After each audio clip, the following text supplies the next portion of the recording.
Hello, and thank you for participating in our online annual discipline-specific activity. For those of you that I've not met, I'm Kaylee Malsey, the Associate Dean of School Partnerships here at Penn Highlands Community College.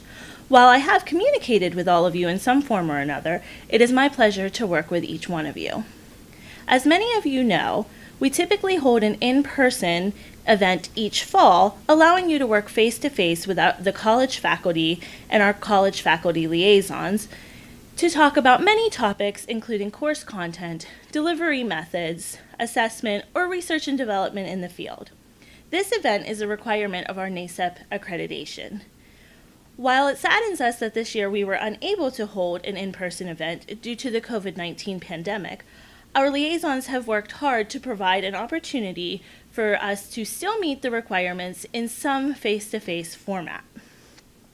In the fall, faculty liaisons held live Zoom meetings with ACE faculty. We understand that not everybody was able to attend these meetings at the specific time, but the meetings were all recorded and have been uploaded for you to complete and view at your leisure. Supporting documents from all of these meetings are also included on the training pages. We appreciate your time in completing the annual discipline-specific activity. There is a short survey that we are asking you to complete once you have completed the training. If you have any questions regarding this training or other requirements, please do not hesitate to reach out to me. You can email me at kmalsey@pennhighlands.edu or give me a call at 814-262-3859. Thank you again for your dedication to the students and your participation in the ACE program. Thank you. Greetings and welcome to our post-annual discipline banquet gathering that we ordinarily have first week of November. And because of Corona, here I am tonight on December 1st talking to you. I want to take this time to, before I get into what you can use in the classroom, I want to take this time to sincerely thank all of you for all you do for the students. And essentially, not only for your community, but society at large as well. Now, after each banquet, we like to have breakout sessions to talk about all things pedagogical in the field. And this year I thought on that, and I was thinking, what about the obligatory term paper? I have some ideas for that I incorporate that I think, I know my students like it, and I'm thinking that some of you will also. So in that vein, I'd like to introduce you to some types of creative historical fiction papers that I've done over the years. And although I don't really have any statistical data, I do believe my empirical data leads me to believe that over half of my students, to say the least, enjoy the method I'm going to introduce over the traditional, up against that traditional informational type paper, right, that we're all familiar with. And nothing against those types of paper. I still do those, but for history, I have some other ideas, and you can turn that over as you watch this. So let me turn to those, and what I'm going to do, I'm going to look at two types: the U.S. history vein and the civilizations. For you guys who teach Western civilization, of course there are two units to the histories and the civilization. I'm going to focus on a sample for U.S. History 2, the 50-50 level, and I think I'm going to be taking a look at something in U.S. History 1, or U.S. Civilization 1 here. But here I'm going to show you a paper geared toward our U.S. History course. Okay, I call this here for U.S. History, whether it's U.S. History 1 or U.S. History 2, I call this the slice of life paper, right? And, I give them a due date. I kind of require a rough draft. You don't really have to do that. That's up to you. Based off what I'm going to get into here in a moment. Um, I think you'll see, I'm going to make a case anyway, that a rough draft is kind of uh, it's a winner for the students. Topic submission, I give them a date early on for that. You don't want that lingering out there too long. You want to keep the students reined in on being responsible for getting started on that paper. And then the project. Below is a list of required guidelines that you must address in your 5 to 6 page paper. Right, in your term paper, general. Term paper will be due when the due date is, and you can have your own stipulations on that. I always tell them that any paper not handed in at the beginning of class, will not be accepted. And then the format, 5 to 6 pages in length, at least 5 pages of narrative, no more than 6. Right, we don't want to be working all night, right, reading papers. Double space, 12 point font, right, pretty much standard fare stuff. Page numbers. Our department, we like the MLA format. However, it's not set in stone. If you or a student likes something else, Chicago, or that's fine. Gives you some guidelines there on the format, the types of sources that we are looking for, right? Compiling information, and then the checklist. And this is why I strongly emphasize, for me, the rough draft, the checklist. The rough draft comes in, and there's some things that are lacking on it. I can I can alert them to that in an easy, uh, visualized format here. And in regard to that, with the checklist, they're able to go back and make the necessary additions that they need. And it's let me see, I have 24 items here. I kind of uh, round that off to 25. And, if someone gets at the end of all the, at the end of November 25th came up and someone had 23 out of 25 items on there, even after the rough draft, you just do you do the easy calculations there, and that would be the final grade. Basic instructions. They need to overall make sure their slice of life makes sense. For instance, you cannot be an employee in the Federal Reserve Bank in 1929 and be a cold warrior, right? Also, remember they need to place their slice of life in the correct context of the time period. For example, you cannot be on the Titanic and write about the Scopes trial. Moreover, your slice of life cannot use weapons, technology, or anything else that was discovered or invented after its time frame, like the internet, jet planes, cars, machine guns, etc., etc. Everything has to be right, historically accurate. And kind of going back up to this too, I tell them that like concerns and pleasures and daily routine items, as you can see, I kind of weight that a little heavier than some of the other things. I tell them that the historical research is like the Christmas tree, the ornaments, the Hollywood that you're playing around that, they're the ornaments. Like find out, what may have been some pleasures for people in a particular time period. I'm going to show you a sample here in a moment. to maybe drive this home a little bit better. Um, Concerns and pleasures, daily routine items. What were the, what did, you know, Aunt Mabel do, during the day, in between, during the time period, your major, something major, politically, some political headline was going on, and the kind of in the background of the story. What was Aunt Mabel doing? What did she enjoy doing? Where did she go? Those mundane things, right? Those mundane things.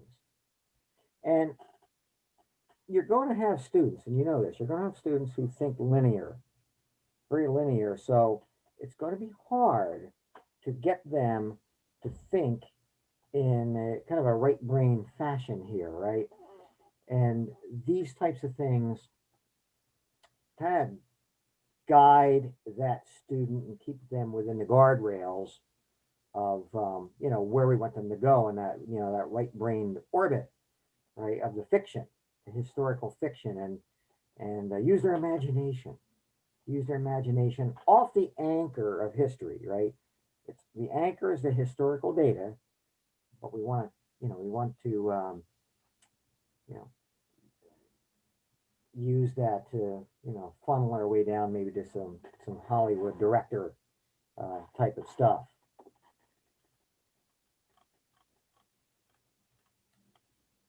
So they need to address all the points, right, in that checklist. They need to address all that, but they're free to do so in their own manner too, right? You know, maps and drawings, and um, I, I, I personally don't count the maps and drawings in the narrative, right? But they do and can add to a story. Here's a classic sample, and then I'll move on to shortly thereafter. I'll move over to the Western Civ paper. A teenager in the summer of 1972. This is, and I'll send you the topics.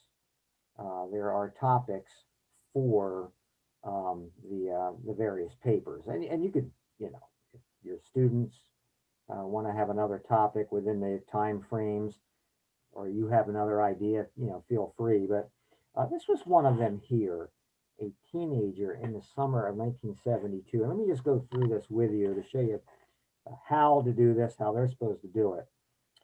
This student writes, Audrey Van Dames spotted Ricky and I out on the boardwalk that sunny day. She just happened, this is the beginning of the paper. She just happened to be the foxiest girl in the seventh grade, Tina Singer. Now, hopefully, most of you are not old enough to remember when they used that term. Dumb term, I admit, foxy. In 1972, I remember that summer.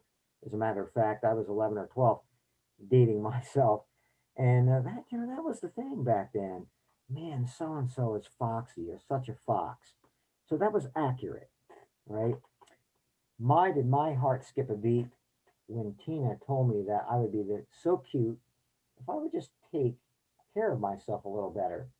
As she said this, she placed a peace sticker on my neck, right? I mean, peace stickers, big peace signs, late 60s, early 70s, right?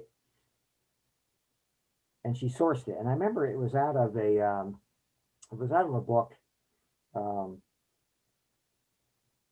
about the 60s and symbols of the 60s and 70s. It was sourced. Home run, Ricky whispered as we strolled down the boardwalk. That may have made my summer. It was the summer of 72, and all was right with the world. Well, for the exception of Ricky's Baltimore Orioles cap. How I wanted my Oakland A's to get a rematch with them. And it could happen. My guys were up and sailing, 5 games up in the American League West, 3 weeks into June. The Orioles were in a seesaw battle with the Tigers over in the Eastern Division. Now, of course, I block the sources out when I show this to my students, not tempt them to do their own research. But I remember the source here was baseballreference.com.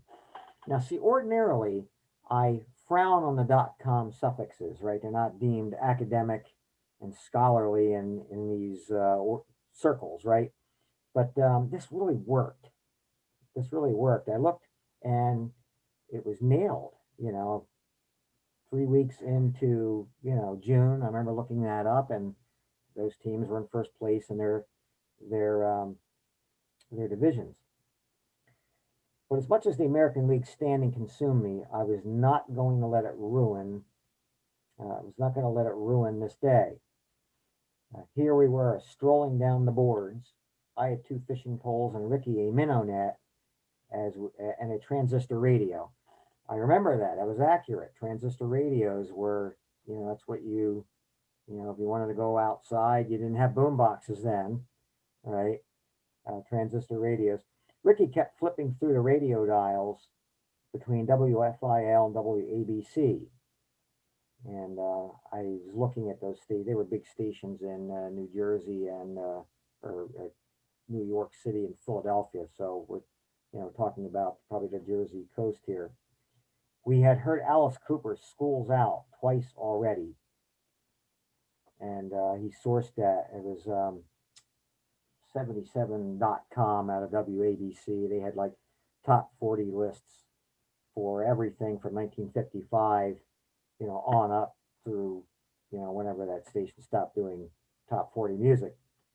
I looked it up, and for every week, 1972, Alice Cooper, "School's Out" was a big hit. "School's out for summer, yes. Give me some more," I yelled. The news came on at the top of the hour. I heard the anchor man say something about linebacker one taking it to the Viet Cong. Vietnam, right, is going on during that time period. You're, in the background here, this person was doing, giving me that, one of those checklist things there, a political, military, something going on in the background, of their story. I'd heard the anchorman say something about linebacker one taking it to the Viet Cong and all but stopping the communist spring offensive in South Vietnam, that Nixon began a bombing campaign in the North, something about the flow of the war turning its tide. Can't remember the source on that. Yeah, the world was all right. I mean, an excellent beginning to this paper, right? The summer of 1972. And like I said, if you're covering U.S. history 50.50.50, that would be one of your topics, right?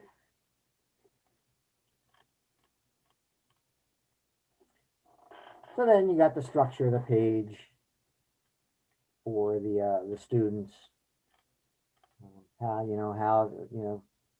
give them some tips on how to do a good introduction, body of the paper, conclusion and summary, right? And then a little, about plagiarism. I know you guys have taught them about plagiarism. Right? That's a serious error. Citations, section there on, how to do that. And again, I know you guys have went over this with them, I'm sure. But just for if they're on their own at home working on these things, they can source this. And I tell them too, I remind them that finally you must keep in mind you're writing possibly for a reader who knows nothing of the subject, hence, fully give them pictures, and visuals to convey those obscure facts. Citation from LA. If you prefer to use Chicago or something, you guys don't have to talk to me. My students do. That's why that's still there. All right. I think, different ways you could source. There's the plagiarism thing again. So now, if you were here right now live, I'd say, any questions? Of course, if you guys have questions, you know that you can where to find me, as I like to say. Let me just take a quick look here, and I'll send you guys on your way here for the sieve paper, because I know some of you guys are doing that, right? Doing sieve. I visit the schools and I see that. Again, you got your due date, your rough draft. That I think is helpful. That's up to you. Here, um, again, addressing the student, you're to create your own civilization using material you learn in class or material directly related to class. Therefore, you can only use elements from, like this is Civ 1. This is Western Civ 1. They can only use elements from 3000 BC um, through and including the Renaissance and Reformation, or, whenever, that section ends. I think it's right after Reformation, maybe the Science Revolution. And below is a list of required guidelines that you must address in your 5-page paper. Right, again, 5 pages, 6 pages in length, double spaced, 12-point font, page numbers. Again, sourcing information, what they can use. This one here, I know when I'm using dictionaries and encyclopedias, this one here, probably, take that one out. I'll probably X that one out. They can use their textbook as a, some kind of a foundation to get an idea of maybe some of the civilizations they want to tackle. Similar as the farmer paper we looked at, compiling information. Basic information is going to be different, right? Basic information is going to be different. They need to place their civilization in a historically correct time frame of a span of, again, no more than 100 years. In other words, like, 1000 BC to 11, or 9, or if you're looking at this from a Western Civ 2 framework, it'd be 1000 BC or AD to 1100 AD. Again, I think it just, you may disagree, and that's fine. You could do it another way, but I find it helps, keep them more focused, the smaller time frames. Again, hence, if guns were not invented yet in your time frame, you may not use them in your weapon,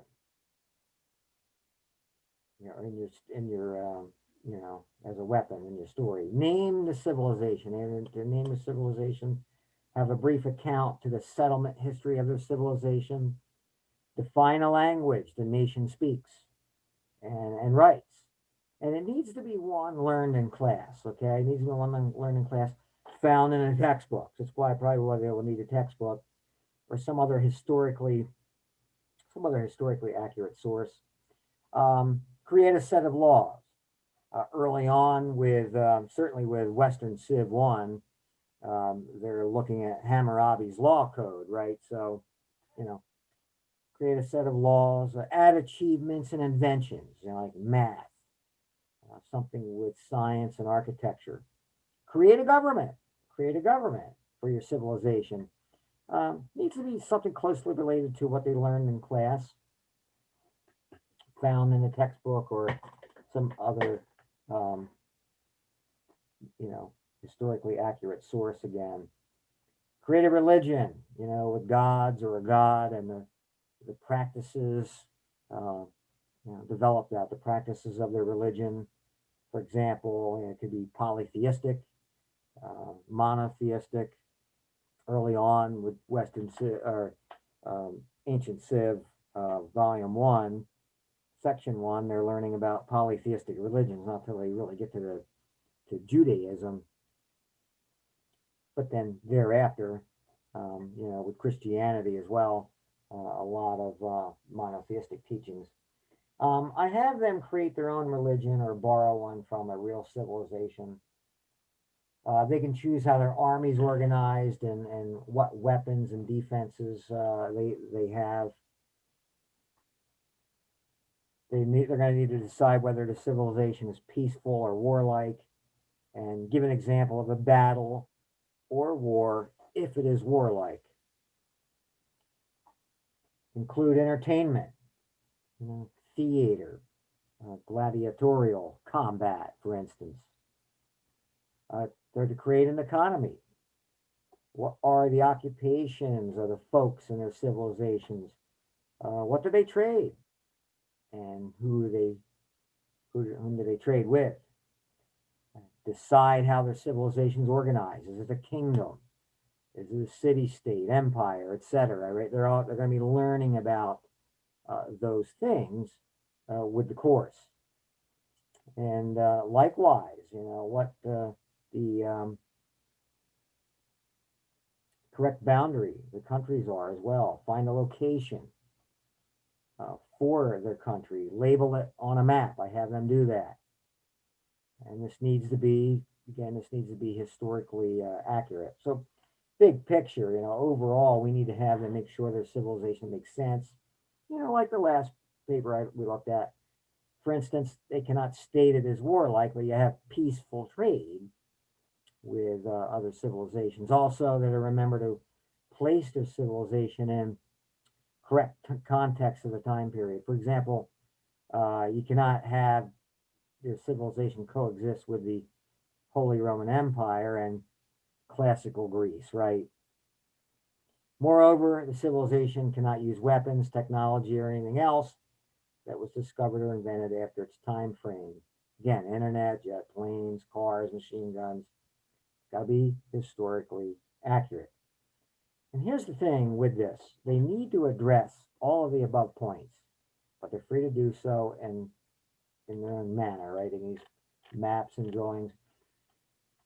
You know what I do? I counsel them, and this makes it easier, I think, to, you know, grade their paper.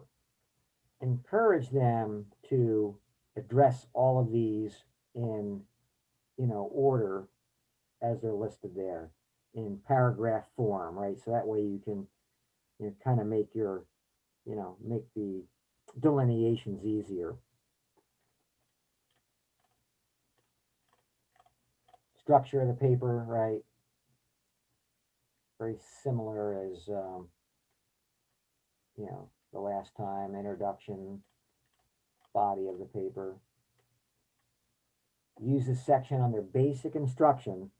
In this one, I tell them to fill out the body of their paper. For instance, each bullet point, which I just showed you, should be a start of a new paragraph or a series of paragraphs. Some of these points may be incorporated together if and only if they address them fully. How to do a conclusion, you got your citations. All right. If there's anything else there we need to talk about. So grading use as a checklist here, a little bit different than the other paper. If you're doing rough drafts, I encourage them to get that done because, I think about the rough draft too. I was saying how it's more work. At the end of when you get the final paper, it's actually better. It's actually easier because that way you can, compare that with what you checked off on what they needed or how to, adjust their paper through the rough draft. So rough drafts, I put a lot of weight on, or some weight on that they do that as an encouragement. Basic instructions. Are they following that? I put a lot of weight on that. Introductions, conclusions, citations, works cited, grammar, credible sources, and again, the citation helps. And there you have it, really. So, at any rate, so if you have questions, feel free to get a hold of me, and if you need to talk to me via Zoom, we can maybe set something up there. I understand that tonight's was hard for some of you guys to get into. My apologies on that. So, but this is something, an idea that I wanted to introduce, um, instead of just plopping information onto you via some kind of email, right? Hi, hello, here's an idea. This way, folks get an opportunity to, at least see me and hear me talk about it, and decide whether they, um, you know, want or need the information. So if you're not sure and change your mind, again, you know where to find me. So I want to say too, in just closing, that I have really enjoyed being a liaison and meeting many of you. I've gone around and met many of you. I feel as though, at least for me, I've you know uh, made some new friends. Again, much appreciation and respect from here for sure. Um, Speaking of which, from here, I really have nothing more. If you have, again, if you have further questions, and you're free to, free to get a hold of me at any time. And otherwise, I will see all of you guys down the road. Have a good night and a very Merry Christmas. Adios.